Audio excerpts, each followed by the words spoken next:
according to American standards. You know, Dr. Al-Hadid, I'm reminded of a show that we did quite recently dealing with the African world from a global dimension, and we had an opportunity to talk to a lady from New York named Sister Latrella Thornton. Yes. And her point of view was that the only way that you can bring about some of the things that you're talking about is to deal with the administration of many of these institutions, which is to say that it's one thing to think in terms of centering these historically black institutions up on the African culture and et cetera.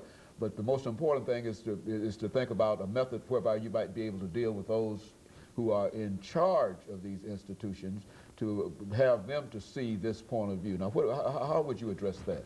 Well, the first thing I would do, I would require every administrator to read Carter G. Woodson's book, The Miseducation of the Negro. That's number one.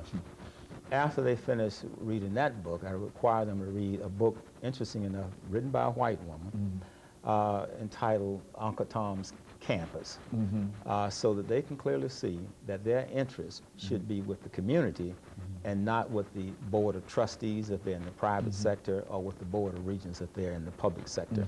That they should work in the interest of the people, their people, and be very clear on who their people are, as opposed to looking at a $100,000 salary or $80,000 salary and trying to take care of their own family situation. So first of all, they would have to completely change their way of thinking.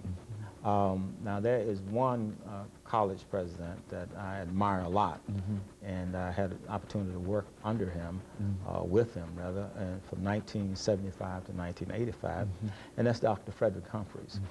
I think he's the only African-American college president that I've seen who stands up as a man and who also advocates a philosophy that is progressive and determining. I haven't seen a lot of them like him. He's very radical, very militant, very outspoken. As a matter of fact, when Frederick Humphreys was at Tennessee State, I think, and you worked with him directly, I mean, I think he was probably the most radical person on campus. And that's totally out of character for the president of a historically black college. But we need every one of them to be like that. All 117 should be like Fred Humphreys, and I think we can make some movement. And of course, this whole issue of reparation, this is an issue. I think one time you remarked that while the separation of the races, Du Bois's idea of the color line being the important thing in the 20th century, you made the statement that the most important issue in the 21st century would be reparations. Do you still believe that? I still believe that. I still believe that that's the most important issue for us in this part of the 21st century. But also, I think in that same program, I said that the issue that we're facing is the digital divide, which makes it even more imperative that we get up to speed in terms of the computer technology. And that's another area, I think, that reparations can be appropriated. Maybe Bill Gates might want to get involved in bringing the African American community above the digital divide and making the entire community literate in terms of computer technology and all the other technologies that are spin-offs from the information industry. Well, as a sociologist, would you say that all of these things that might benefit the African American population would also be beneficial to the nation as a whole over the last couple of minutes? Speak to that. Absolutely, because if you have crime and unemployment and poverty in the African American community, quite naturally that is going to breed crime and drug dealers and numbers runners.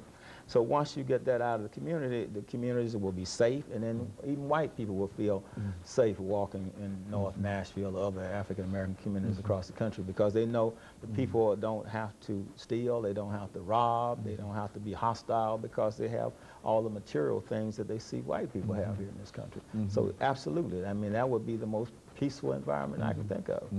And so this is not really not a radical idea in terms, this is just an idea of paying people for the work that they've done without receiving pay, and for somehow trying to meet the pain and suffering that occurred over those centuries, those 3 centuries that African Americans, for example, in this country were enslaved. Is that what we're saying? Is that? You know, I think it's time to take the blindfold off Lady Justice, because she's been peeping from underneath all along, you see. So let's just bring it out so that she can be fair and balance those scales. I mean, she's been just when it's come to white Americans, but most unjust when it comes to the black, brown, red, and yellow people inside of the belly of America. Very good. And of course, Dr. Al-Hadid, let me thank you, excuse me, over the last 30 seconds that we have for that excellent information about reparation. Each time that you come to us, you bring us such excellent information, and we certainly appreciate this whole idea. And I certainly appreciate the fact that we're able to elevate it into a position where it is understandable that when people talk about being in favor of reparation, they're essentially talking about being in favor of justice. Is Absolutely. that what you're saying? There's no doubt Okay. in it. Economic justice. Economic justice. And I certainly appreciate that point of view. And of course, we'll call an end to the show for today, and let us encourage our audience to, again, tune in next week for another informative edition of Comments. Thank you and good morning.